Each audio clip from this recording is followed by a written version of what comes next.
Peoples party जी मरकज़ी अॻवान ऐं वफ़ाक़ी वज़ीर शीरी रहमान चयो आहे त वज़ीर आज़म जी हिदायतुनि ते सिंध में बरसाती ऐं तबाहकारियुनि जे जाइज़े वठण जी शुरूआति सभ खां वधीक मुतासिर केटी बंदर वारे साहिली इलाक़े खां कई आहे। वफ़ाक़ी हुकूमत सिंध जी बरसाति सटियल माण्हुनि जी इमदाद लाइ जल्द पैकेज जो ऐलान कंदी।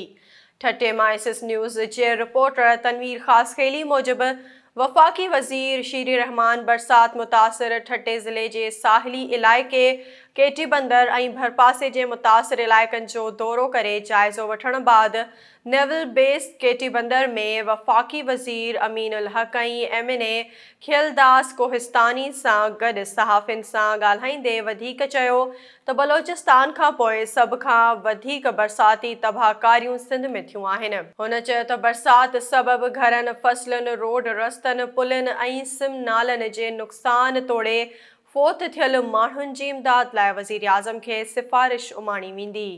उन मौक़े ते वफ़ाक़ी वज़ीर इंफॉर्मेशन टेक्नोलॉजी अमीन उल हक़ चयो त ठटे ज़िले अंदरि बरसाती तबाहकारियुनि सबबि 9000 खां मथे घर तबाह थिया आहिनि, 10 इंसानी जानियूं ज़ाया थियूं आहिनि। उन खां अॻु डीसी ठट्टो ग़ज़नफ़र अली क़ादरी वॾे वज़ीर जे मुआविन ख़ुसूसी सादिक़ अली मेमण वफ़ाक़ी हुकूमत जी टीम खे ठटे ज़िले अंदरि बरसाती तबाहकारियुनि बाबति तफ़सीली ब्रीफिंग ॾिनी। उन मौक़े ते पीपी ज़िले ठट्टो जो सीनियर नाइब सदर अब्दुल हमीद पंवर, रेवेन्यू जा अमलदार ऐं एसएसपी ठट्टो अदील चांडियो पिणु मौजूदु हुआ।